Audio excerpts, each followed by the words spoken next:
Hi hello friends, പത്രമാറ്റ സീരിയലിൽ വരാൻ പോകുന്ന ഒരു അടിപൊളി എപ്പിസോഡിൻ്റെ വിശേഷത്തിലേക്ക് എല്ലാ കൂട്ടുകാർക്കും സ്വാഗതം. അങ്ങനെ നമ്മുടെ നവ്യ സത്യങ്ങളെല്ലാം തിരിച്ചറിഞ്ഞുകൊണ്ട് തന്നെ അബിക്കിട്ടും ജലജിക്കിട്ടും അതുപോലെ ഡേവിഡിനിട്ടും ഒക്കെ പണി കൊടുക്കാനായിട്ട് തീരുമാനിച്ചിരിക്കുകയാണ്. അബിയുടെ കള്ളത്തരങ്ങളെല്ലാം വെളിച്ചത്ത് കൊണ്ടുവരാനായിട്ടും അതുപോലെ തന്നെ എഞ്ചിനീയർക്കാരുമായി അബിക്ക് എന്താണ് ബന്ധമെന്നും അവരെന്തിനാണ് അബിയെ എങ്ങനെ പ്രൊട്ടക്റ്റ് ചെയ്യുന്നതെന്നുള്ള കാര്യങ്ങളെല്ലാം കണ്ടുപിടിക്കാനായിട്ട് തന്നെ നവ്യ തുനിഞ്ഞിറങ്ങിയിരിക്കുകയാണ്. നവ്യക്ക് ഇങ്ങനെ ഒരു തിരിച്ചറിവ് ഉണ്ടായതിന് കാരണം തന്നെ മുത്തശ്ശനാണ് കേട്ടോ. നയനയുടെ 3-ാം മാസത്തെ ചടങ്ങിനായിട്ട് എല്ലാവരും പോയ സമയത്ത് നവ്യയും മുത്തശ്ശനും കുറച്ചു നേരം സംസാരിക്കുന്നുണ്ടായിരുന്നല്ലോ. ആ ഒരു സംസാരത്തിൽ മുത്തശ്ശൻ നവ്യയോട് പറഞ്ഞിട്ടുണ്ടായിരുന്നു, അബിയെ നീ ഇങ്ങനെ കണ്ണടച്ച് വിശ്വസിക്കരുത്. അവൻ ഏത് നിമിഷം വേണമെങ്കിലും നിന്നെ ചതിക്കാം. നിന്റെയും നിന്റെ കുഞ്ഞിന്റെയും ജീവന് വരെ ആപത്തുണ്ടായേക്കാം. ഇപ്പം നീ അബിയെ കണ്ണടച്ച് വിശ്വസിച്ച് അവനും ചിലർക്കാർക്കും വേണ്ടി നിന്റെ ജീവിതം പാഴാക്കി കളയരുത്. പിന്നീട് നീ ഇതിന്റെ പേരിൽ ഒരുപാട് ദുഃഖിക്കേണ്ടി വരും. അന്ന് ഞങ്ങൾ പറഞ്ഞത് ശരിയാണെന്ന് നിനക്ക് പിന്നീട് തോന്നും എന്നിങ്ങനെ മുത്തശ്ശൻ പറഞ്ഞായിരുന്നല്ലോ. അപ്പോൾ അത് എന്തുകൊണ്ടാണ് മുത്തശ്ശൻ അങ്ങനെ പറഞ്ഞതെന്നൊക്കെ നവ്യ ഒരുപാട് ആലോചിക്കുന്നുണ്ട്. അതിനുശേഷം നവ്യ തന്നെ നവ്യയുടെ ഫ്രണ്ടിന്റെ കയ്യിൽ അബിയുടെയും ചന്തുമോളുടെയും അതുപോലെ ആദർശേട്ടൻ്റെ ഏക മുടിനാരെടുത്തിട്ട് DNA ടെസ്റ്റ് ചെയ്ത് നോക്കാനായിട്ട് കൊടുക്കുന്നുണ്ട്. അതീവ രഹസ്യമായിട്ട് തന്നെയാണ് കേട്ടോ കൊടുക്കുന്നത്. നവ്യയുടെ മനസ്സിലും ചെറിയ തോതിൽ ഒരു സംശയമൊക്കെ തോന്നിയിട്ടുണ്ട്. കാരണം അമ്മയും അതുപോലെ മുത്തശ്ശനും ഒക്കെ പറഞ്ഞ കാര്യങ്ങൾ സത്യമാണോ ഇല്ല എന്നുള്ളത് അറിയണമല്ലോ. എല്ലാവരും അബിയെ കുറ്റപ്പെടുത്തിയാണല്ലോ സംസാരിക്കുന്നത്. അമ്മയും അച്ഛനും മുത്തശ്ശനും അതുപോലെ മുത്തശ്ശിയും ദേവയാനിയും ജയനും അനിയും എല്ലാവരും കുറ്റപ്പെടുത്തിയാണ് സംസാരിക്കുന്നത്. അപ്പോൾ ഇതിൻ്റെയൊക്കെ പിന്നിൽ അബിയോട് ഇത്രയും ശത്രുത കാണിക്കണമെന്നുണ്ടെങ്കിൽ എന്തോ ഒരു തക്കതായ കാരണം ഉണ്ടെന്നുള്ളത് നവ്യയ്ക്ക് മനസ്സിലാവുന്നുണ്ട്. അത് മാത്രമല്ല, അബി അടുത്ത ദിവസം തന്നെ ജ്വല്ലറിൽ ജോയിൻ ചെയ്യാൻ പോകാന്നുള്ള കാര്യം ഗോവിന്ദനോട് വിളിച്ച് പറഞ്ഞ സമയത്ത് ഗോവിന്ദൻ അബിയുടെ കാര്യം പറയാനായിട്ട് ഇനി ഞങ്ങളെ നീ വിളിക്കണമെന്നില്ല എന്നിങ്ങനെ ഗോവിന്ദൻ പറഞ്ഞതും നവ്യയ്ക്ക് ഒരുപാട് വിഷമം ഉണ്ടാക്കിയിട്ടുണ്ട്. അപ്പോൾ എല്ലാവരും അബിയുടെ കാര്യം പറയുമ്പോഴാണല്ലോ പൊട്ടിത്തെറിക്കുന്നത്. അബി ശരിക്കും ഇനി അങ്ങനെ ഒരു തെറ്റ് ചെയ്തിട്ടുണ്ടോ? ചന്തുമോളുടെ അച്ഛൻ ഇനി അബി ആയിരിക്കുമോ? അവൻ എന്നെ ചതിക്കായിരിക്കുമോ എന്നൊക്കെ ഉള്ളൊരു പേടി നമ്മുടെ നവ്യയുടെ മനസ്സിൽ വരുന്നുണ്ട്. എന്നിട്ട് നവ്യ തന്നെ ഇരുന്ന് ആലോചിക്കുന്നുണ്ട്, ഡേവിഡ് സാറിൻ്റെ കയ്യിൽ ഞാൻ അന്ന് DNA ടെസ്റ്റ് ചെയ്യാനായിട്ടുള്ള സാമ്പിൾസ് ഒക്കെ കൊടുത്തതായിരുന്നല്ലോ. അപ്പോൾ ഡേവിഡ് സാർ DNA ടെസ്റ്റ് ചെയ്തതിന് ശേഷം അത് അബിയുടെ കൊച്ചല്ല ആദർശേട്ടൻ്റെ കൊച്ചാണെന്നല്ലേ പറഞ്ഞത്. DNA ടെസ്റ്റ് ചെയ്തിട്ടും ആദർശേട്ടൻ്റെ കൊച്ചാണ് ചന്തുമോൾ എന്നുള്ളത് കൺഫേം ആയ കാര്യമല്ലേ. പിന്നെ എന്തുകൊണ്ടാണ് എല്ലാവരും അബിയെ ഇങ്ങനെ കുറ്റപ്പെടുത്തുന്നത്? അവനെ മാത്രം എന്തിനാ ഇങ്ങനെ തഴഞ്ഞിടുന്നതെന്നൊക്കെ നവ്യ ചിന്തിക്കാതെ ഇരിക്കുന്നില്ല. ഇനി ഒരുപക്ഷെ ഡേവിഡ് സാർ കള്ളം പറഞ്ഞതായിരിക്കുമോ? ശരിക്കും അങ്ങനെ ഒരു DNA ടെസ്റ്റ് സാറ് ചെയ്തിട്ടുണ്ടാവുമോ? ഇനി അഥവാ അവർ DNA ടെസ്റ്റ് ചെയ്തിട്ടുണ്ടെങ്കിൽ പോലും അന്ന് അവരുടെ കയ്യിൽ നിന്ന് ആ റിസൾട്ട് മേടിച്ച് നോക്കാനുള്ള ഒരു മാനസികാവസ്ഥയിലല്ലായിരുന്നു ഞാൻ. ഡേവിഡ് സാറിന് എനിക്ക് അത്രയും വിശ്വാസം ഉള്ളതുകൊണ്ടാണ് ഞാൻ സാറിനെ തന്നെ ഏൽപ്പിച്ചത്.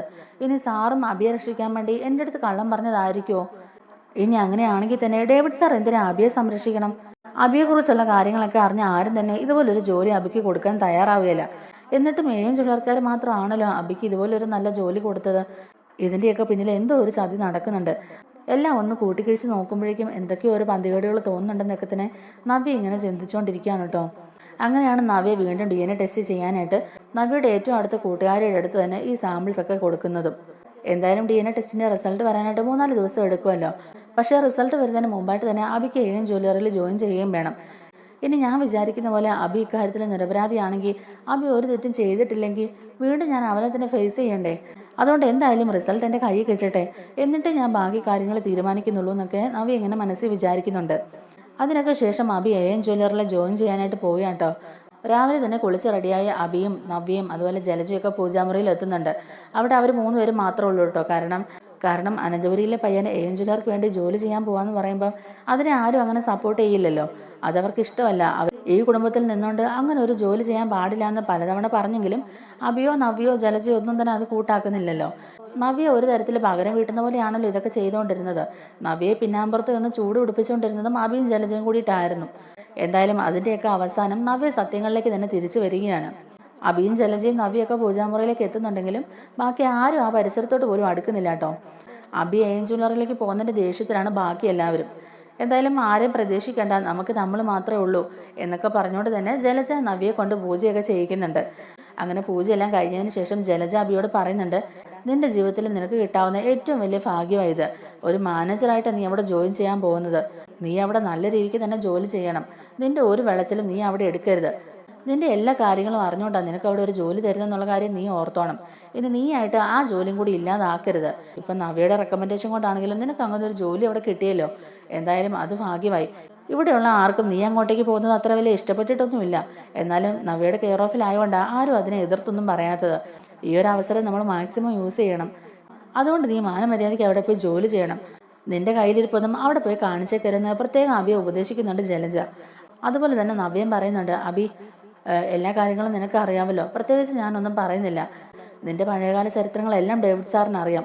എല്ലാം അറിഞ്ഞിട്ടാണ് എൻ്റെ റെക്കമെൻഡേഷൻ കാരണം നിനക്ക് ഇങ്ങനെ ഒരു ജോലി തന്നെ അവിടെ റെഡിയാക്കി കിട്ടുന്നത്. അതും വെറും സ്റ്റാഫായിട്ടല്ല, പുതിയ ബ്രാഞ്ചിൻ്റെ മാനേജറായിട്ടാണ് നീ അവിടെ ജോയിൻ ചെയ്യാൻ പോകുന്നത്. അതിൻ്റെ ഒരു മാനേഴ്സ് നീ അവിടെ കാണിക്കണം. നിന്റെ കയ്യിലിരിപ്പ് നിന്റെ വിളച്ചിലുകളും നീ അവിടെ ചെന്ന് ഇറക്കരുത്. നിനക്കറിയാമല്ലോ, ഞാൻ പ്രത്യേകം റെക്കമെൻഡ് ചെയ്തുകൊണ്ടാണ് ഡേവിഡ് സാർ ഇങ്ങനൊരു അവസരം നിനക്ക് തന്നത്. അതുകൊണ്ട് നീ എന്നെയും കൂടി നാണം കെടുത്തരുത്. ഞാൻ ആ ജ്വല്ലറിയിലെ മോഡലാ. നീ അവിടെ എന്തെങ്കിലും തെറ്റുകൾ ചെയ്തിട്ടുണ്ടെങ്കിൽ അത് എന്നെയും കൂടി ബാധിക്കും, എൻ്റെ ജോലിയെ ബാധിക്കും. അതുകൊണ്ട് നീ അവിടെ എന്ത് ചെയ്താലും എന്നോടും കൂടി ചോദിച്ചിട്ടേ ചെയ്യാവുള്ളൂ എന്നൊക്കെ പറഞ്ഞ് അബിയെ ഉപദേശിക്കുന്നൊക്കെ ഉണ്ട് കേട്ടോ. നവ്യ പുറമെ ഇങ്ങനെയൊക്കെ പറയുന്നുണ്ടെങ്കിലും നവ്യയുടെ മനസ്സിൽ നല്ല സംശയം തന്നെയാണ്. ഇനിയിപ്പോൾ ആ DNA ടെസ്റ്റിൻ്റെ റിസൾട്ട് കയ്യിൽ കിട്ടുന്നവരെ നവ്യയുടെ മനസ്സിൽ ഇതേ ടെൻഷൻ തന്നെയാണ്. അത് പോസിറ്റീവ് ആകലേ നെഗറ്റീവ് ആകണേന്ന് തന്നെ നവ്യം പ്രാർത്ഥിച്ചുകൊണ്ടിരിക്കുകയാണ്. ചന്തുമോൾ ഒരിക്കലും അബിയുടെ കുഞ്ഞായിരിക്കില്ലേ, അത് ആദർശേട്ടൻ്റെ കുഞ്ഞ് തന്നെ ആയിരിക്കണം എന്നൊക്കെയാണ് നവ്യ പ്രാർത്ഥിക്കുന്നത്. അതുപോലെ അബി AM ജ്വല്ലറിയിൽ ജോലിക്ക് കയറി അവിടെ നല്ല രീതിക്ക് തന്നെ ജോലി ചെയ്ത് അവിടെ പിടിച്ചു നിൽക്കാൻ പറ്റണേ. അതുപോലെ അവനെ കളിയാക്കുകയും അവനെ താഴ്ത്തി കെട്ടിയവരുടെയൊക്കെ മുമ്പിൽ ഞങ്ങൾക്ക് നല്ലൊരു ജീവിതം ഉണ്ടാവണമെന്നൊക്കെ നവ്യ പ്രാർത്ഥിക്കുന്നുണ്ട് കേട്ടോ. അങ്ങനെ അതിനൊക്കെ ശേഷം നവ്യ അവരെയും കൂട്ടിക്കൊണ്ട് ഹാളിലേക്ക് വരിക കേട്ടോ. അപ്പോൾ ഹാളിൽ മുത്തശ്ശനും മുത്തശ്ശിയും ദേവയാനിയും ജയനും ഒക്കെ ഉണ്ട് കേട്ടോ. അപ്പം നവ്യ വന്നിട്ട് പറയുന്നുണ്ട്, മുത്തശ്ശ, അബി ഇന്ന് AM ജ്വല്ലറിയുടെ പുതിയ ബ്രാഞ്ചിൻ്റെ മാനേജറായിട്ട് ജോയിൻ ചെയ്യാൻ പോവുക. മുത്തശ്ശൻ്റെ മുത്തശ്ശിയുടെ അനുഗ്രഹം ഉണ്ടാവണമെന്ന് പറയുമ്പോഴേക്കും അപ്പോൾ മുത്തശ്ശി ഇങ്ങനെ നവ്യനെ ദേഷ്യപ്പെട്ട് നോക്കുന്നുണ്ട്. ദേവയാനി ചോദിക്കുന്നുണ്ട്, നവ്യ നീ എന്താ നവ്യ ഈ പറയുന്നത്? നമ്മുടെ ശത്രുക്കളായ AM ജ്വല്ലറിക്ക് വേണ്ടി ജോലി ചെയ്യുക ഇപ്പം നിങ്ങൾ രണ്ടുപേരും. നിങ്ങൾക്ക് രണ്ടുപേർക്കും ഞങ്ങളുടെ എന്ത് അനുഗ്രഹം ഉണ്ടാവണമെന്നാണ് നിങ്ങൾ പറയുന്നത്? ഞങ്ങൾ മനസ്സറിഞ്ഞ് നിങ്ങളെ അനുഗ്രഹിക്കില്ല. ഞങ്ങൾ ഇത്രയും പേരുടെയും വാക്കുകൾ ധിക്കരിച്ചുകൊണ്ടല്ലേ നിങ്ങൾ രണ്ടുപേരും ഇപ്പം ഇങ്ങനെ ഒരു തീരുമാനം എടുത്തത്? അല്ലെങ്കിൽ തന്നെ ഇവനെ പോലെ ഒരുത്തിനൊക്കെ എങ്ങനെ AM ജ്വല്ലറിൽ ജോയിൻ ചെയ്യും? സ്വന്തം ജ്വല്ലറിൽ തന്നെ കളവ് കാണിച്ചവനാ. ഇനി ഇവൻ അവിടെ പോയി എന്തൊക്കെ കാണിച്ചു കൂട്ടും?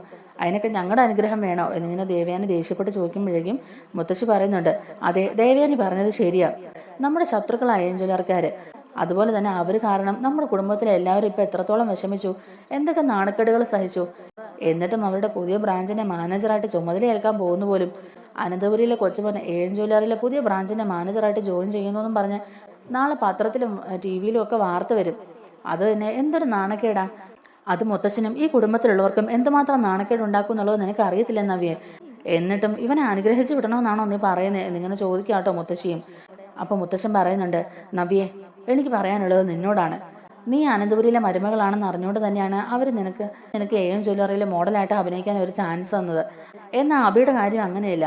ഇതുപോലൊരു കഴിവുകെട്ടവനെ അവിടെ മാനേജറാക്കി നിർത്താൻ ആരെങ്കിലും സമ്മതിക്കുമോ? അല്ല, ബോധവും വിവരമുള്ള ആരും തന്നെ ഇങ്ങനെ ഒരു സാഹസത്തിന് തയ്യാറെടുക്കില്ല. അതും ഇവനെ പോലൊരു ക്രിമിനലിനെ മാനേജറുടെ സ്ഥാനത്ത് ആരെങ്കിലും ഇരുത്തുവോ എന്നൊക്കെ ഇങ്ങനെ ചോദിക്കാട്ടോ മുത്തശ്ശൻ. അപ്പോഴേക്കും ജലജ പറയുന്നുണ്ട്, അച്ഛാ എന്തിനാ അച്ഛാ ഇപ്പം ഇങ്ങനെയൊക്കെ സംസാരിക്കുന്നത്? എൻ്റെ മോൻ ഒരു നല്ല കാര്യത്തിന് വേണ്ടിയിട്ട് പോവുമല്ലേ? ആ സമയത്തും അവനെ ഇങ്ങനെ വിഷമിപ്പിക്കുന്ന പോലെയാണല്ലോ സംസാരിക്കുന്നത്. നിങ്ങൾക്ക് അവനെ അനുഗ്രഹിച്ച് വിടാൻ താല്പര്യമില്ലെങ്കിൽ അതങ്ങ് പറഞ്ഞാൽ പോരെ? എന്തിനാ ഈ ആവശ്യമില്ലാത്ത കാര്യങ്ങളൊക്കെ പറഞ്ഞ് വെറുതെ അവൻ്റെ മനസ്സ് മടുപ്പിക്കുന്നേ? അന്ന് അവൻ അങ്ങനെ ഒരു അബദ്ധം പറ്റി. ഇനി അങ്ങനെ ഒരു അബദ്ധം ഒന്നും അവന് പറ്റത്തില്ല. അവൻ്റെ കഴിവ് ഇവിടെ എന്തായാലും തെളിയിക്കും എന്നൊക്കെ തന്നെ ജലജ പറയുമ്പോഴേക്കും മുത്തശ്ശി പറയുന്നുണ്ട്, നിർത്തടി, നിന്റെ മോന് നീ നല്ല ഉപദേശങ്ങൾ വേണമായിരുന്നു പറഞ്ഞു കൊടുക്കാൻ. നീ ആയിരിക്കും ഇവനെ ഉന്തിത്തള്ളി അങ്ങോട്ടേക്ക് വിടുന്നത് അല്ലേടി എന്നിങ്ങനെ ചോദിക്കുമ്പോഴേക്കും, ഞാനൊന്നും അല്ല അമ്മേ. ഇത് നവ്യയുടെ റെക്കമെൻഡേഷൻ കാരണമാണ് അബിക്ക് അങ്ങനെ ഒരു ജോലി കിട്ടിയത്. ഇപ്പം പറയത്തക്ക ഒരു ജോലിയോ കൂലിയോ ഒന്നും തന്നെ ഇല്ലല്ലോ അവന്. അങ്ങനെയുള്ളപ്പോൾ AM ജ്വല്ലറിൽ ഒരു ജോലി കിട്ടിയപ്പം അത് പിന്നെ വേണ്ടെന്ന് വെക്കാൻ പറ്റുമോ അമ്മേ? അത് നവ്യയുടെ റെക്കമെൻഡേഷൻ കാരണം കിട്ടിയതാണെന്നും ജലജ പറയുകയാണ്. എല്ലാവരും ഭയങ്കര ദേഷ്യത്തിൽ തന്നെ ഇരിക്കുകയാണ് കേട്ടോ. അപ്പോഴേക്കും നവ്യ പറയുന്നുണ്ട്, ഇവരോടൊക്കെ അനുഗ്രഹം ചോദിക്കാൻ വന്നാൽ നമ്മളെ വേണം ആദ്യം തല്ലാൻ. വാ അബി, നമുക്ക് പോകാം.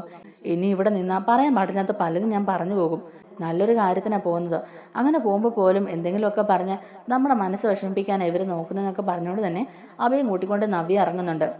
അങ്ങനെ അവർ രണ്ടുപേരും കൂടെ AM ജ്വല്ലറിയിലോട്ട് പോവാണ് കേട്ടോ. പുതിയ ബ്രാഞ്ചിൻ്റെ ഉദ്ഘാടനവും അബി ആ ബ്രാഞ്ചിലെ മാനേജറായിട്ട് ജോയിൻ ചെയ്യുന്നതും ഒരുമിച്ചാണ്. അതൊരു വലിയ ഫംഗ്ഷനായിട്ട് തന്നെയാണ് അവർ നടത്തുന്നതും. അങ്ങനെ അവർ പോയതിനു ശേഷവും ജലജ അവിടെ നിൽക്കുകയല്ലേ. മുത്തശ്ശനും മുത്തശ്ശിയും ജലജയും ദേവയാനിയും അതുപോലെ ആനയും എല്ലാവരും കൂടെ ജലജയുടെ നേരെ നിൽക്കുകയാണ് കേട്ടോ. ജലജയെ ഒരുപാട് കുറ്റപ്പെടുത്തി സംസാരിക്കുകയും ചെയ്യുന്നുണ്ട്. ജലജ തിരിച്ച് അവരോട് ദേഷ്യപ്പെട്ടിട്ട് തന്നെ അകത്തേക്ക് കയറി പോവുകയാണ്. കാരണം എന്താണെന്ന് വെച്ചാൽ ഇത്ര സ്വന്തം ജ്വല്ലറിയിൽ നിന്ന് പുറത്താക്കിയതല്ലേ അവനെ, സ്വന്തം ജ്വല്ലറിയിൽ നിന്ന് തന്നെ പുറത്താക്കിയതല്ലേ അബിയെ.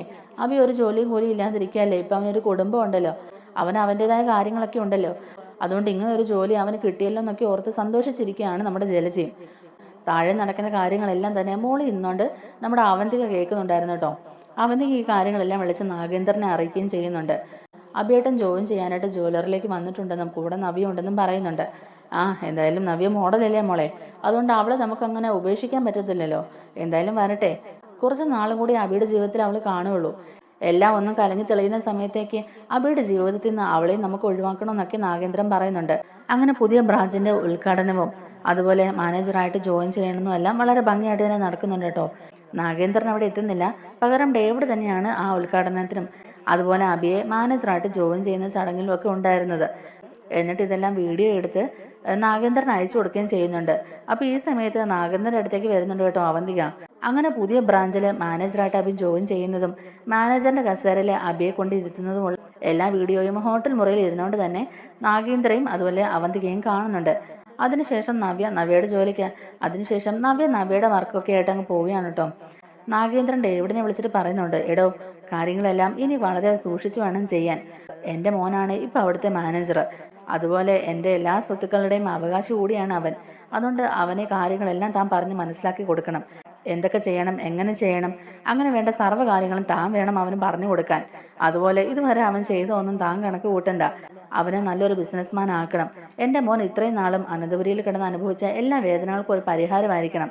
അവനെ ഇത്രയും നാളും തള്ളിക്കളഞ്ഞ് ഒരു കഴിവത്തും ഇല്ലാത്തവനാന്നൊക്കെ പറഞ്ഞു നടന്നില്ലേ, അവർക്കൊക്കെ ഇവന്റെ വളർച്ച കണ്ട് അത്ഭുതം തോന്നണം. അതുപോലെ ആയിരിക്കണം കാര്യങ്ങളൊക്കെ മുന്നോട്ട് പോകേണ്ടത്. തൻ്റെ കണ്ണ് എപ്പോഴും അവൻ്റെ മേലിലുണ്ടാവണം. എല്ലാ കാര്യങ്ങളിലും അവനെ താൻ സഹായിക്കണം. ആദ്യം തന്നെ അവനെ ഭാരങ്ങളൊന്നും ഏൽപ്പിക്കാൻ നിൽക്കരുത്. അങ്ങനെ പതിയെ പതിയെ വേണം അവനെ ഓരോ കാര്യങ്ങളും ഏൽപ്പിക്കാനായിട്ട്. അവസാനം എല്ലാത്തിനും പ്രാപ്തിയുള്ളവനാക്കി മാറ്റണം അവനെ. അനന്തമൂർത്തിയുടെ കൊച്ചുമകനായ ആദർശിനെക്കാളും മിടുക്കനാക്കണം എൻ്റെ മോൻ അബിയെ എന്നൊക്കെ പറയുന്നുണ്ട് നാഗേന്ദ്രൻ. അപ്പോൾ ഡേവിഡ് പറയുന്നുണ്ട്, സാറേ അത് പിന്നെ സാറ് പ്രത്യേകം പറയണോ, നമ്മുടെ അഭിമോന്റെ കാര്യമല്ലേ. സാറിന്റെ മോനെന്ന് പറയുമ്പം എനിക്കും അത്രത്തോളം വേണ്ടപ്പെട്ടവരല്ലേ. അതുകൊണ്ട് സാർ അതൊന്നും ഓർത്ത് വിഷമിക്കേണ്ട. അവനെ എല്ലാ കാര്യങ്ങളും ഞാൻ തന്നെ പഠിപ്പിച്ചോളാം. എന്തൊക്കെ ചെയ്യണം, എങ്ങനെ ചെയ്യണം, അതുപോലെ ഓരോ ഡീലിൻ്റെ കാര്യങ്ങളും അതുപോലെ നമുക്കുള്ള ഷെയറുകളും നമ്മുടെ എല്ലാ കാര്യങ്ങളും ഞാൻ അവനെ പറഞ്ഞ് മനസ്സിലാക്കിക്കോളാം.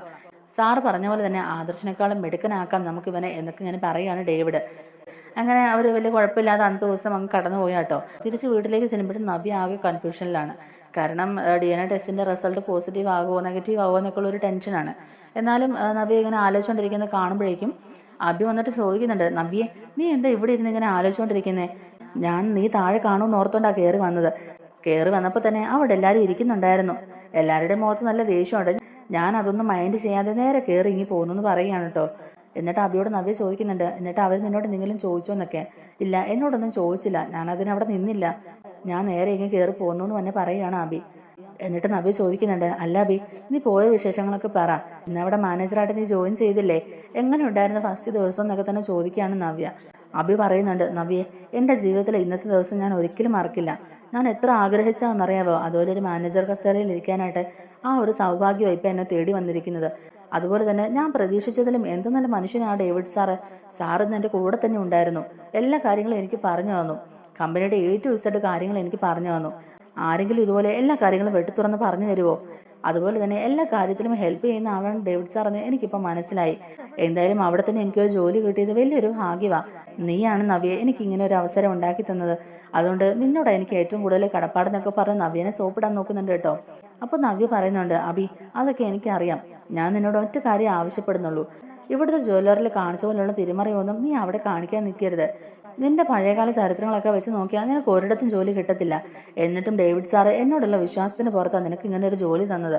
അതുകൊണ്ട് നീ ഇതിന്റെ പേരും പറഞ്ഞ് അവിടെ ഒരു തിരിമറിയും നടത്താൻ നിൽക്കരുത്. നീ കാരണം അവർക്കൊരു തലവേദന ഉണ്ടാകരുത്. അതുപോലെ എൻ്റെ ജോലിയും ബാധിക്കരുതെന്നൊക്കെ പറഞ്ഞ് നവ്യ ഒന്ന് ഉപദേശിക്കുന്നുണ്ട് കേട്ടോ. അപ്പോൾ അബിയും പറയുന്നുണ്ട്, ഇല്ല നവ്യ, നിനക്ക് എന്നെ വിശ്വസിക്കാം. നീ ധൈര്യമായിട്ടിരിക്കുക, എൻ്റെ ഭാഗത്തുനിന്ന് ഒരു തെറ്റും ഉണ്ടാവില്ല. എന്തായാലും ഇപ്പോൾ ജോയിൻ ചെയ്തതല്ലേ ഉള്ളൂ. ഇനി അങ്ങോട്ടേക്കും ഇതുപോലെ നിന്റെ സപ്പോർട്ട് ഉണ്ടെങ്കിൽ എല്ലാം നമ്മൾ വിചാരിച്ച പോലെ തന്നെ ഭംഗിയായിട്ട് നടക്കും. നമ്മുടെ മോനെ നമുക്ക് നല്ല നിലയിൽ തന്നെ വളർത്താൻ കഴിയും. അതുപോലെ തന്നെ ജ്വല്ലറിയുടെ ഒരു ഭാഗമായി മാറിക്കൊണ്ട് തന്നെ നമ്മൾ ആഗ്രഹിച്ചതുപോലെ നമുക്കൊരു ജീവിതം നയിക്കാൻ കഴിയുമെന്നൊക്കെ അബി പറയുന്നുണ്ട്. എന്തായാലും അബി ഇങ്ങനെയൊക്കെ പറഞ്ഞ് നവ്യെ സോപ്പിടാനൊക്കെ നോക്കുന്നുണ്ട് കേട്ടോ. ആ സമയത്ത് തന്നെ ജലജ അങ്ങോട്ടേക്ക് വന്നിട്ടും ഈ കാര്യങ്ങളൊക്കെ ചോദിക്കുന്നുണ്ട്. അപ്പോൾ അവിടെ എല്ലാവർക്കും തന്നോട് നല്ല ബഹുമാനമാണെന്നും ഇതുവരെ സ്വന്തം ജ്വല്ലറിയിൽ പോലും ആരും തന്നെ ഇതുപോലെ ബഹുമാനിച്ചിട്ടില്ലെന്നും എല്ലാവരും തരം താഴ്ത്തി കെട്ടുമൊക്കെയാണല്ലോ ചെയ്തുകൊണ്ടിരുന്നത്. ആ സമയത്ത് ഇതുപോലൊരു അനുഭവം ഉണ്ടായത് എനിക്ക് ഒരുപാട് സമാധാനമായെന്നും എൻ്റെ മനസ്സിൽ ഒരുപാട് സന്തോഷമുണ്ടെന്നൊക്കെ പറയുകയാണ് നമ്മുടെ അബി. അപ്പോൾ ജലജ പറയുന്നുണ്ട്, അതെ, ഈ അവസരം നീ മാക്സിമം മുതലാക്കണം. എങ്ങനെയും നീ അവിടെ പിടിച്ചു നിൽക്കാൻ നോക്കണം. ഇവിടെയുള്ള ഓരോരുത്തരും നിന്നെ എന്തുമാത്രം പരിഹസിച്ചിട്ടുണ്ടെന്ന് നിനക്കറിയാവല്ലോ അബി. അതുകൊണ്ട് ഈ കിട്ടിയ അവസരം നീ വെറുതെ പാഴാക്കി കളയരുത്. നവ്യയുടെ റെക്കമെൻഡേഷൻ കൊണ്ട് മാത്രമാണ് നിനക്ക് ഇങ്ങനെ ഒരു ജോലി കിട്ടിയത്. നീ ഇവിടെ പിടിച്ചെഴുന്നേ പറ്റുള്ളൂ. എങ്കിൽ മാത്രമേ നമുക്കിവിടെ നിലനിൽപ്പുള്ളൂ. അല്ലെങ്കിൽ നിനക്ക് ഇങ്ങനൊരു ജോലി പോലും കിട്ടില്ലായിരുന്നു. കാലാകാലം ഇവരുടെ ആട്ടുനൂപ്പും കേട്ട് ഇവിടെ ജീവിച്ചു കൂടാനല്ലേ പറ്റുള്ളായിരുന്നു. ഇപ്പം നിനക്ക് നല്ലൊരു ജോലി ആയില്ലേ. ഇനി ഇവർ ഈ വീട്ടിൽ നിന്ന് ഇറങ്ങി പോകാൻ പറഞ്ഞാലും നമുക്ക് എങ്ങോട്ടെങ്കിലും മാറിയാണെങ്കിലും താമസിക്കാമല്ലോ എന്നൊക്കെ തന്നെ ജലജ പറയുന്നുണ്ട്. അപ്പം അഭി പറയുന്നുണ്ട്, അമ്മേ അങ്ങനെ ഒന്നും നമ്മൾ എവിടുന്ന് അങ്ങനെ ഇറക്കി വിടാൻ കഴിയില്ല അവർക്ക്. ഇവിടെ നിന്നോട് തന്നെ ഞാൻ ജ്വല്ലറിയിലേക്ക് ജോലി ചെയ്യാനായിട്ട് പോകുമേ. അമ്മ നോക്കിക്കോ, ഇനിയും കൂടിപ്പോയ 1-2 വർഷത്തിനുള്ളിൽ തന്നെ മൂർത്തിസ് ജ്വല്ലറി എന്ന സാമ്രാജ്യം തന്നെ ഇല്ലാതാകും. പിന്നെ ജ്വല്ലറി ആയിരിക്കും ടോപ്പിൽ. ആ സമയത്ത് മൂർത്തിസ് ജ്വല്ലറിയിലുള്ള എല്ലാവരും ജ്വല്ലറിയുടെ കീഴിലായിരിക്കും. അധികം വൈകാതെ തന്നെ അങ്ങനെയൊക്കെ സംഭവിക്കാനുള്ള സാധ്യതയുണ്ടമ്മേ. അതുകൊണ്ട് അമ്മ അതൊന്നും ഓർത്ത് ഭയപ്പെടണ്ട. എന്തായാലും അനന്തപുരിയിലെ കാരണവരുടെ എല്ലാ പേരും പ്രശസ്തിയൊക്കെ തകിടം മറിഞ്ഞുകൊണ്ടിരിക്കുകയല്ലേ. ഇനി എന്തൊക്കെ സംഭവിക്കും എന്നുള്ളത് നമുക്ക് കണ്ടറിയാം. എന്തായാലും ജ്വല്ലറിക്കാർ വെറുതെ ഇരിക്കുമെന്ന് തോന്നുന്നില്ല. പിന്നെ ഒരു ഉയർത്തെഴുന്നേൽപ്പ് അത് അത്ര പെട്ടെന്നൊന്നും ഉണ്ടായിരിക്കില്ല എന്നൊക്കെ പറയുകയാണ് അബി. അതുകൊണ്ട് അമ്മ അതൊന്നും ഓർത്ത് ടെൻഷൻ ആകണ്ട. എന്തായാലും ഇപ്പം ഈ കിട്ടിയ അവസരം അത് നമുക്ക് ഗുണം ചെയ്യുമെന്നൊക്കെ പറഞ്ഞിട്ട് തന്നെ അബി അവിടുന്ന് പോവുകയും ചെയ്യുന്നുണ്ട്. അബി അതും പറഞ്ഞ് അവിടുന്ന് പോയെങ്കിലും നവ്യയുടെ മനസ്സിൽ ഇത് തന്നെയാണ് കേട്ടോ. നവ്യ ആകെ കൺഫ്യൂഷനിൽ തന്നെ ഇരിക്കുകയാണ്. എപ്പോഴത്തേക്കായിരിക്കും ആ ടെസ്റ്റിൻ്റെ റിസൾട്ട് കിട്ടുന്നതെന്നൊക്കെ ചോദിക്കുമ്പോഴേക്കും ആ ഫ്രണ്ട് പറയുന്നുണ്ട്, അത് കൂടിപ്പോയാൽ 2-3 ദിവസം എടുക്കുമെന്ന് തന്നെ പറയുകയാണ്. എന്തായാലും ഇത്രയും ക്ഷമിച്ചില്ലേ, ഇനി ഒരു 3 ദിവസത്തെ കാര്യമല്ലേ ഉള്ളൂ, നമുക്ക് നോക്കാം എന്നൊക്കെ പറഞ്ഞിട്ട് തന്നെ ആ ഫ്രണ്ട് ഫോൺ കട്ട് ചെയ്യുന്നുണ്ട്. അങ്ങനെ അബി പിറ്റേ ദിവസം ജ്വല്ലറിയിലേക്ക് രാവിലെ തന്നെ പോവുകയും ചെയ്യുന്നുണ്ട്. അബി പോകുന്ന കാണുമ്പോഴേക്കും മുത്തശ്ശനും മുത്തശ്ശിക്കും ദേവയാനിക്കും ജയനും അതുപോലെ അനിക്കും ഒക്കെ നല്ല ദേഷ്യം വരികയാണ് കേട്ടോ. അവരും പറയുന്നുണ്ട്, ഇവനെപ്പോലെ ഒരുത്തിനെയൊക്കെ ആ ജ്വല്ലറിയിലെ മാനേജറായിട്ട് ജോയിൻ ചെയ്തെങ്കിലേ ജ്വല്ലറിക്ക് അത്ര നിലവാരമുള്ളൂ എന്നുള്ളത് മനസ്സിലാക്കിയാൽ മതി. നമ്മുടെ ബിസിനസ്സിനെ മാത്രമല്ല നമ്മുടെ കുടുംബത്തെ കൂടി തകർക്കാൻ വേണ്ടിയിട്ടാണ് ഇവർ ഇതുപോലുള്ള കാര്യങ്ങളൊക്കെ ചെയ്യുന്നതെന്നും പറയുകയാണ്. അബിയെ നവ്യയും അവർ ചാക്കിട്ട് പിടിച്ചത് അതുകൊണ്ടാണ്. അവരാണല്ലോ ഈ കുടുംബത്തിലെ സ്വരച്ചേർച്ചയില്ലാതെ കഴിഞ്ഞു പോകുന്നത്. അവരെ ചാക്കിലെടുത്ത അവർ മുഖേന നമ്മുടെ കുടുംബത്തിലെ കാര്യങ്ങളെല്ലാം അവർക്ക് അറിയാൻ കഴിയും. അതുപോലെ നമ്മുടെ ബിസിനസ്സിന്റെ രഹസ്യങ്ങളും അവർക്ക് മനസ്സിലാക്കാൻ സാധിക്കും. അതുകൊണ്ടാണ് അവർ അങ്ങനെ ഒരു നീക്കമായിട്ട് പോയത്. എന്തായാലും ഇപ്പം അവർ വിചാരിച്ച പോലെ നടന്നില്ലേ. രണ്ടുപേരും ഇപ്പം ജ്വല്ലറിയിലെ ജോലിക്കാരാണ്. ഒരാൾ മോഡലും ഒരാൾ മാനേജറും. എന്തായാലും ഇത് അധിക നാളത്തേക്ക് കാണില്ല. അതിനുശേഷം അവർ തിരിച്ച് ഇങ്ങോട്ടേക്ക് തന്നെയല്ലേ വരേണ്ടത്. അപ്പോൾ നമുക്ക് കാണാമെന്നൊക്കെ പറയുകയാണ് മുത്തശ്ശൻ. എന്തായാലും മുത്തശ്ശൻ്റെ മനസ്സിലും വ്യക്തമായ ഒരു പ്ലാൻ ഉണ്ട് കേട്ടോ. എന്തായാലും അത് മുത്തശ്ശൻ ആരോടും പറയാനൊന്നും നിൽക്കുന്നില്ല. ആദർശ് പൂർവാധികം ശക്തിയോടെ തന്നെ തിരിച്ചു വരുമെന്നും ജ്വല്ലറിയുടെ യഥാർത്ഥ എം ഡി ആരാണെന്ന് അവൻ തന്നെ കണ്ടുപിടിക്കുമെന്നും മുത്തശ്ശൻ പറയുന്നുണ്ട്. കഴിഞ്ഞ ദിവസം സംഭവിച്ച കാര്യങ്ങളൊക്കെ അതിൻ്റെ ഒരു മുന്നോടി മാത്രമാണെന്നും ഇപ്പം അവർ ശരിക്കും ഭയക്കാൻ തുടങ്ങിയിട്ടുണ്ടെന്നും പറയുകയാണ് മുത്തശ്ശൻ. ആദർശ് അവരുടെ പിന്നാലെ തന്നെ ഉണ്ടെന്നുള്ളൊരു ഭയം കൊണ്ടാണല്ലോ അവർ ഇതുപോലുള്ള കള്ളക്കേസിലൊക്കെ ഇവരെ കൊടുക്കാൻ നോക്കിയത്. അപ്പോൾ ഉറപ്പായും ആദർശ് അവരെ കണ്ടുപിടിക്കുക തന്നെ ചെയ്യും. അവരെ നമ്മുടെ കൺമുമ്പിൽ കൊണ്ട് നിർത്തും. എന്തായാലും അവരുടെ ഉദ്ദേശം നമ്മുടെ ബിസിനസ് തകർക്കാന്നുള്ളതല്ല, നമ്മുടെ കുടുംബം കൂടി തകർക്കാന്നുള്ളതാണ്. അധികം വൈകാതെ തന്നെ ജ്വല്ലറി എന്ന സാമ്രാജ്യം തന്നെ തകർന്ന് തരിപ്പണമായി പോകുമെന്ന് മുത്തശ്ശൻ പറയുന്നുണ്ട്. ദേവയാനി പറയുന്നുണ്ട്, കനക പോലും വന്ന് അവളോട് സത്യം പറഞ്ഞിട്ടും അവൾ അബിയുടെ സ്വഭാവം മനസ്സിലാക്കുന്നില്ലല്ലോ. കനക അവളോട് സത്യങ്ങൾ പറഞ്ഞിട്ട് എന്താ കാര്യം? അവൾ അതൊന്നും വിശ്വസിക്കാതെ നടക്കുകയല്ലേ. അബിക്ക് ഇങ്ങനെ ഒരു ജോലി പോലും റെഡിയാക്കി കൊടുത്തത് അവൾ തന്നെയല്ലേ. പിന്നെ അവനെ കുറ്റപ്പെടുത്തിയിട്ട് കാര്യമുണ്ടോ വച്ചാ? അവളാണെങ്കിൽ ഇപ്പോഴും ആ ചതിയനെ വിശ്വസിച്ചുകൊണ്ടിരിക്കുക. പിന്നെ അവളോട് പറഞ്ഞിട്ട് എന്താ കാര്യമുള്ളതെന്ന് തന്നെ ചോദിക്കുന്നുണ്ട്. അങ്ങനെ അവൾ അവനെ വിശ്വസിക്കുന്നുണ്ടെങ്കിൽ അധികം വൈകാതെ തന്നെ അവൻ്റെ ശരിക്കുള്ള സ്വഭാവം അവൾ തിരിച്ചറിയും. അതുകൊണ്ട് നീ അതോർത്ത് വിഷമിക്കേണ്ട ദേവയാനി. ഇതൊന്നും അധികം നാൾ നിലനിൽക്കില്ല. ഇതൊന്നും അധികം നാൾ നീണ്ടു പോവില്ല. അതിനുള്ളിൽ തന്നെ കാര്യങ്ങളൊക്കെ വെളിച്ചത്ത് വരുമെന്നും പറയുകയാണ് മുത്തശ്ശി. അങ്ങനെ അവർ ആ കാര്യങ്ങളൊക്കെ സംസാരിച്ചുകൊണ്ടിരിക്കുകയാണ്. ഇതേ സമയത്ത് തന്നെ ആദർശും നയനയും മാളവികയോട് സംസാരിക്കുന്നുണ്ട്. അബി അവിടെ ജോയിൻ ചെയ്തതിന് ശേഷം അവിടെ എന്തൊക്കെയുണ്ട് വിശേഷം എന്നാണ് ചോദിക്കുന്നത്. അപ്പോൾ മാളവിക പറയുന്നുണ്ട്, അബി അവിടെ മാനേജറായിട്ട് ജോയിൻ ചെയ്തതിന് ശേഷം ഡേവിഡ് സാർ എപ്പോഴും അബിയുടെ കൂടെ തന്നെയാണ്. അബിക്ക് വേണ്ട എല്ലാ സഹായവും ചെയ്തു കൊടുക്കുന്നത് ഡേവിഡ് സാറാണ്. അവിടെയുള്ള ഒരു സ്റ്റാഫിനോടും ഡേവിഡ് സാറിന് ഇത്ര അടുപ്പമുള്ളതായിട്ട് എനിക്ക് തോന്നിയിട്ടില്ല. എല്ലാ കാര്യങ്ങളും പറഞ്ഞു കൊടുക്കുന്നതും എല്ലാം ചെയ്തു കൊടുക്കുന്നതും എല്ലാം ഡേവിഡ് സാറാണ്. ചില സമയത്ത് എനിക്ക് തോന്നും അബിയാണോ ആ കമ്പനിയുടെ എം ഡി എന്ന്. അങ്ങനെയാ ഇപ്പം അവിടുത്തെ കാര്യങ്ങളൊക്കെ. എന്തായാലും ഒരു കാര്യം ഉറപ്പാ, അവനോടൊരു പ്രത്യേക കരുതലൊക്കെ കാണിക്കുന്നുണ്ടെന്ന് പറയുകയാണ് മാളവിക. എന്തായാലും ഒരു കാര്യം ഉറപ്പാ, ഇതിന്റെ പിന്നിൽ എന്തോ വലിയ രഹസ്യമുണ്ട്. ഇതുപോലൊരു ക്രിമിനൽ പശ്ചാത്തലം ഉള്ളവനെ അവിടുത്തെ ജ്വല്ലറി എം ഡി ആക്കിയില്ലേ. അത് മാത്രമാണോ, അവനിപ്പോൾ എല്ലാ കാര്യങ്ങളും പറഞ്ഞു കൊടുക്കുകയും അവനൊരു പ്രത്യേക കരുതലും അവനൊരു പ്രത്യേക പൊട്ടൻഷ്യലൊക്കെ കൊടുക്കുന്നുണ്ടെങ്കിൽ അതിന്റെ പിന്നിൽ എന്തോ ഒരു രഹസ്യം ഉണ്ടെന്നുള്ളത് ഉറപ്പാണ്. അത് നമ്മൾ കണ്ടുപിടിക്കുകയും ചെയ്യണം എന്നിങ്ങനെ പറയുകയാണ് കേട്ടോ ആദർശ്. അപ്പം മാളവിക പറയുന്നുണ്ട്, ഞാൻ എന്നെ കൊണ്ട് കഴിയും പോലെ പരമാവധി ശ്രമിക്കുന്നുണ്ട്. ഒരു ഡേവിഡ് സാർ ആണെങ്കിലും ഒരു പരിധി കഴിഞ്ഞാൽ ഒന്നും തന്നെ തുറന്നു പറയുന്നില്ല. ഇപ്പം ഫുൾ ടൈം അബിയുടെ ക്യാബിനായതുകൊണ്ട് ഫോൺ വിളിക്കുന്ന കാര്യങ്ങളോ അല്ലെങ്കിൽ വേറെ ഡീറ്റെയിൽസോ ഒന്നും തന്നെ കിട്ടുന്നുമില്ല എന്ന് പറയുന്നുണ്ട്. എന്തായാലും നമുക്ക് നോക്കാം. നമ്മളെന്തായാലും അവരുടെ അടുത്തെത്തി കഴിഞ്ഞു എന്നൊക്കെ പറയുകയാണ് കേട്ടോ ആദർശ്.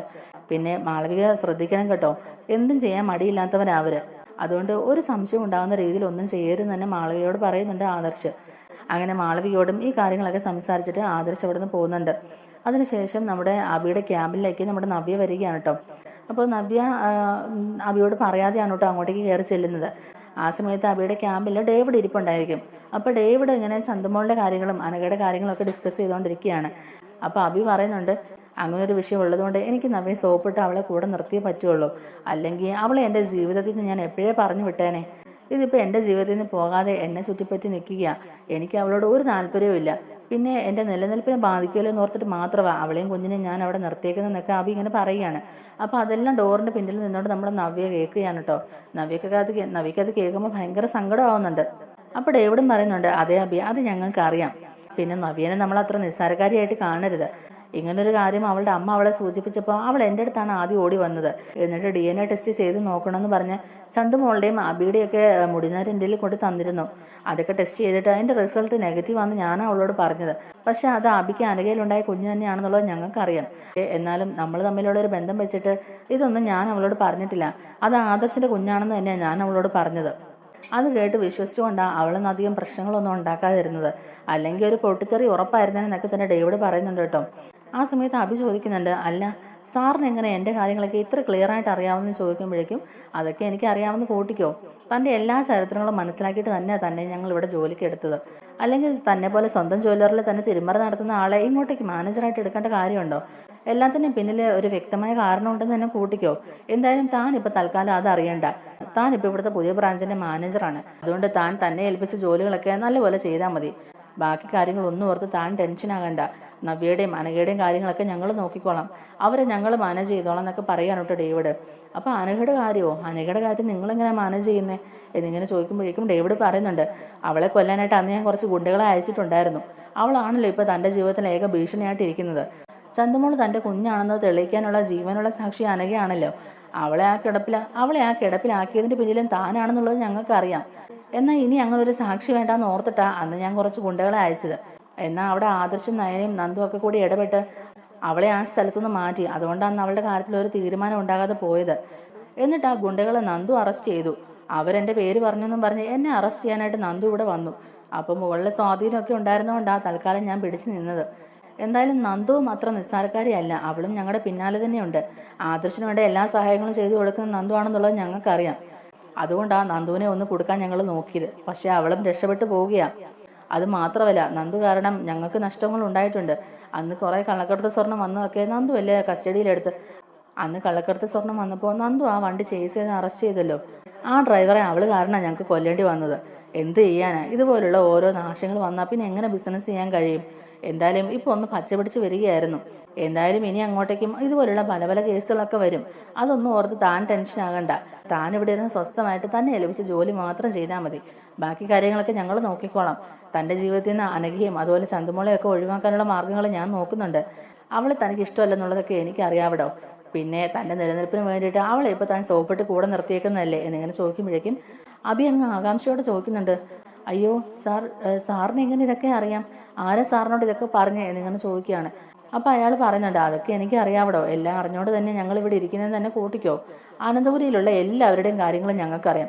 അനന്തപുരിയിലുള്ള എല്ലാവരെയും അവരെന്തൊക്കെയാണ് ചിന്തിക്കുന്നത് പോലും ഞങ്ങൾക്ക് ഊഹിച്ചെടുക്കാൻ കഴിയും. അത്രയ്ക്ക് ഞങ്ങൾക്ക് ടാലൻ്റ് ഉണ്ടെന്ന് കൂട്ടിക്കോ. എന്തായാലും തൻ്റെ ജീവിതത്തിൽ നിന്ന് ആദ്യം ഈ അനഘയും കുഞ്ഞിനെ ഒഴിവാക്കാം. അതിനുശേഷം നവ്യനെയും തൻ്റെ ജീവിതത്തിൽ നിന്ന് നൈസായിട്ട് ഒഴിവാക്കി തരാം. പിന്നെ തനിക്ക് ഇഷ്ടപ്പെട്ടതുപോലെ ജീവിച്ചോടോ, അതിനൊരു കുഴപ്പമില്ല എന്നൊക്കെ തന്നെ പറയുന്നുണ്ട്. അപ്പോൾ ഇതെല്ലാം നമ്മുടെ നവ്യ കേൾക്കുകയാണ് കേട്ടോ. നവ്യക്ക് നല്ല ദേഷ്യം വരുന്നുണ്ട്. നവ്യ ഇത്ര നാളും കൺകണ്ട ദൈവത്തെ പോലെ ആദരിച്ചുകൊണ്ടിരുന്നതാണ് നമ്മുടെ ഡേവിഡിനെ. അപ്പോൾ ഡേവിഡ് തന്നെയാണ് അബിക്ക് വേണ്ട എല്ലാ സഹായങ്ങളും ചെയ്തു കൊടുക്കുന്നതും അബിയെ സംരക്ഷിച്ച് നിർത്തുന്നതും എല്ലാം ചെയ്യുന്ന ഡേവിഡാണെന്ന് മനസ്സിലാകുമ്പോൾ നവ്യക്ക് അത് ഒട്ടും തന്നെ സഹിക്കുന്നില്ല കേട്ടോ. അപ്പോൾ നവ്യ ഇങ്ങനെ മനസ്സിൽ ഓർക്കുന്നുണ്ട്, അബിയും ഇയാളും തമ്മിൽ എന്താണ് ബന്ധം? അബിയെ എന്തിനാണ് ഇയാൾ ഇങ്ങനെ സംരക്ഷിക്കുന്നത്?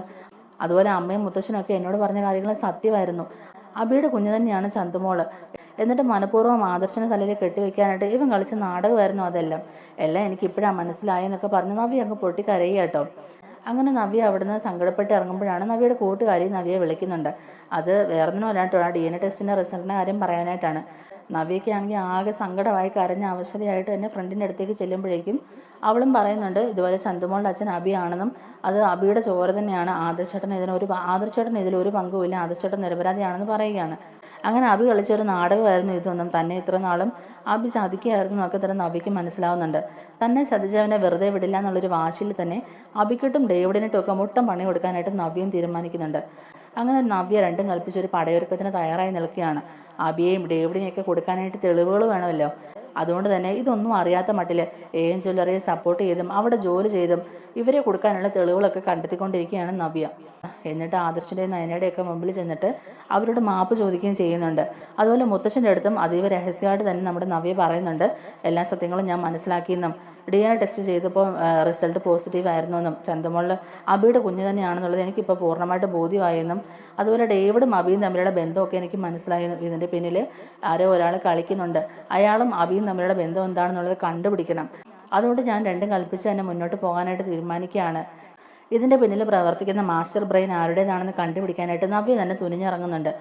അങ്ങനെ നവ്യ നാഗേന്ദ്രനെ കണ്ടുപിടിക്കാനായിട്ടുള്ള തെളിവുകളൊക്കെ എം ജ്വല്ലറിയിൽ തന്നെ സംഘടിപ്പിക്കാൻ ചെയ്യുന്നുണ്ട്. അതുപോലെ തന്നെ ആ തെളിവുകളെല്ലാം നമ്മുടെ നന്ദുവിനും അതുപോലെ ആദർശിനും നയനയ്ക്കും ഒക്കെ അയച്ചു കൊടുക്കുന്നതോടുകൂടി തന്നെ നാഗേന്ദ്രനാണ് ഇതിൻ്റെ പിന്നിൽ പ്രവർത്തിച്ചതെന്നൊക്കെ ഇവർ മനസ്സിലാക്കുകയാണ്. അങ്ങനെ നാഗേന്ദ്രനെ കൈയോടെ നവ്യയുടെ സഹായത്തോടെ പിടികൂടുകയും ചെയ്യുന്നുണ്ട്. അബിയുടെ ചീട്ട് തന്നെ വലിച്ചു കയറിയാണ് കേട്ടോ നവ്യ. അബിക്കെതിരെ പോലീസ് സ്റ്റേഷനിൽ പോയി കേസ് കൊടുക്കുകയും ചെയ്യുന്നുണ്ട്. അബിയുടെ ഇപ്പോഴത്തെ അവസ്ഥയ്ക്ക് കാരണക്കാരൻ അബിയാണെന്നും അതുപോലെ അബിക്ക് ഇതിനു വേണ്ട സഹായങ്ങളൊക്കെ ചെയ്തു കൊടുത്തത് എം ജ്വല്ലറിക്കാരാണെന്നും ഒക്കെ പറഞ്ഞുകൊണ്ട് തന്നെ നവ്യ പോലീസ് സ്റ്റേഷനിൽ കംപ്ലയിൻറ്റ് ചെയ്യുകയാണ് കേട്ടോ. അങ്ങനെ ആ കംപ്ലയിൻ്റ് അടിസ്ഥാനത്തിൽ തന്നെ എം ജ്വല്ലറിയിലേക്ക് പോലീസ് വരികയും അബിയും ഡേവിഡിനെയൊക്കെ അറസ്റ്റ് ചെയ്യുകയും ഒപ്പം നാഗേന്ദ്രനെ കൂടി കണ്ടുപിടിച്ച് നാഗേന്ദ്രനെ അറസ്റ്റ് ചെയ്യുകയും ചെയ്യുന്നുണ്ട്. അങ്ങനെ നവ്യ ചതിച്ച അബിക്ക് അതേ നാണയത്തിൽ തന്നെ തിരിച്ചടി കൊടുക്കുകയും ചെയ്യുന്നുണ്ട് നവ്യ. നമ്മുടെ വീഡിയോ ഇഷ്ടമായിട്ടുണ്ടെങ്കിൽ ഒന്ന് ലൈക്ക് ചെയ്യാനും നമ്മുടെ ചാനലിലൂടെ ഒന്ന് സബ്സ്ക്രൈബ് ചെയ്ത് സപ്പോർട്ട് ചെയ്യാനും മറക്കല്ലേ. താങ്ക്